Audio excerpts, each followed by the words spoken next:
So to kind of tell you about strategy and how it has to be linked to the resources and the competitive advantage that it arises from those resources. Remember, resources, capabilities, core competencies, competitive advantage, superior financial performance.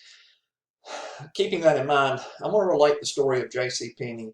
They're a very old retailer, and they're a department store. And I really never shopped at JCPenney until I married my wife, and she was a longtime JCPenney customer. In fact, she says that the very first credit card she ever had was a JCPenney card. And if you remember our prior discussion about customer loyalty, you'll understand that that really does mean something. So JCPenney competes in the same vein as Macy's and Dillard's and Belk's and other department stores. They sell clothing and products. You all are familiar with it. I don't have to tell you about that. But what I do need to tell you is that JCPenney had entered into a destructive cycle where they just found themselves really in a downward spiral of cutting prices over and over and over. I saw this over the 25 years or so um, leading to the implementation of their new strategy by Ron Johnson, a CEO who was hired in 2011.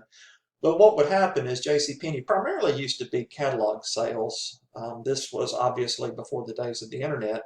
They would have catalog sales, and you could order stuff from the catalog and be shipped to the store. Um, but they also had in-store sales, and they essentially started just giving away value. They entered into a strategy of simply cutting your price. But that strategy of cutting your price is really, really dangerous because what you're really doing is you're giving away margin. You're giving away gross profit margin. And in case you don't know, gross profit margin is what pays the bill. So, without gross profit margin, you can't continue your operations. So they would have it started out very innocuously as the greatest one-day sale ever, and it was an annual event. They had the greatest one-day sale ever, and they had great success with it. It would be like a week-long event, and they had good success with it. So they said, we can sell more if we do our greatest one-day sale ever every 6 months. So they entered into a semi-annual event. Well, that worked well, and it became a quarterly event, which kind of makes sense in the clothing business as you change seasons from spring to summer and fall and winter. To clear stuff out, they tend to go on about a 90-day seasonal cycle. So it became a quarterly event, and that was successful. Then it became a monthly event, and eventually it was a every week event. They had their greatest one-day sale ever. And I'm not joking. This literally, you would get a sales paper with coupons, and you would get invitations to come, via email and postcards. They'd send you in the mail. This is greatest one-day sale ever. And because my wife was a JCPenney credit card holder, she would get an invitation to a special preview event that would happen every Friday night for the sale that happened on Saturday. And invariably, if you went to the store on Sunday, they would tell you that the greatest one-day sale ever had been held over because it was such a success. So what it boiled down to is that they were having 3 days of the week where everything was deeply discounted, and there were coupons, and you could stack those coupons and major promotions. And they had trained their customers really, really well not to buy unless something was deeply discounted. And that's a dangerous precedent to set. They found themselves in trouble, and they hired a CEO named Ron Johnson. Ron Johnson came over to JCPenney from Apple. He's the guy who pioneered the concept of the Apple retail store. And he was highly touted, and he came in and he completely revamped their strategy and tried to build something that was a little more sustainable. He came up with a new pricing policy where they had fair and square pricing, red, white, and blue policies, a happy return policy. They would have stuff on everyday low prices, which according to their marketing materials would beat their normal sale prices. Then they would put stuff on month-long values at the end of the season, and then they would have clearance events once a year where they had their best prices. That was their red, white, and blue pricing policy. Very American, right? Even if you look at their logo in the upper left-hand corner of the screen, it's very Very patriotic, very red, white, and blue. Kind of reminds you of Texas a little bit too, right? And JCPenney is based in Plano. They're a Texas-based company. So all of that sort of made sense, but they forgot one thing.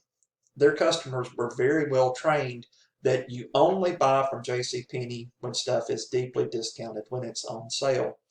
And the customers revolted. Now, they didn't just go in and say, we're going to eliminate our sales, we're not going to have that anymore. He was actually trying to craft a strategy sort of like the Apple retail store, where you had very highly specialized customer service. He was going for an integrated differentiation strategy to provide exemplary customer service, much better than what you would get at a competitor, and for the same price. In fact, within the stores, the deal was that they were going to set up to 100 specialty boutiques within their flagship stores. You wouldn't just have a cosmetics department. You would have, each particular line of cosmetics. You wouldn't have a shoe department. You would have women's shoes and men's shoes and athletic shoes and dress shoes and boots and kids shoes. And you wouldn't have just jewelry. You would have costume jewelry, and you'd have fine jewelry. And you wouldn't, you'd just have lots and lots of highly specialized customer service experts that only worked in that area. Well, because the customers revolted, JCPenney's sales fell off the cliff. They just literally went to nothing almost, because people were trained to buy on sale when stuff was deeply discounted. And if you eliminate the sale, you've got a problem. People aren't going to buy. So Ron Johnson only lasted about 16 months at JCPenney. Now keep in mind, I said he came over from Apple stores. There's something I want you to know about the Apple store. If you think about an average Apple store, and you've been to one, right? You've been to one in the Metroplex, or you've been maybe to a freestanding store, or you maybe been to the flagship Apple store in New York City.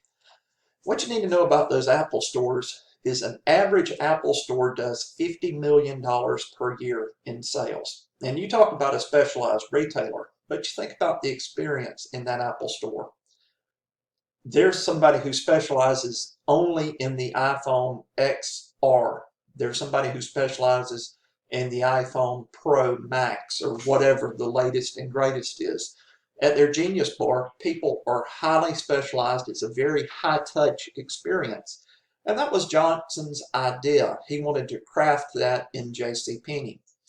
By comparison, $50 million, just to give you a point of reference, is a tremendous amount of money for a specialty retailer, because Walmart stores on average do about $100 million a year in sales.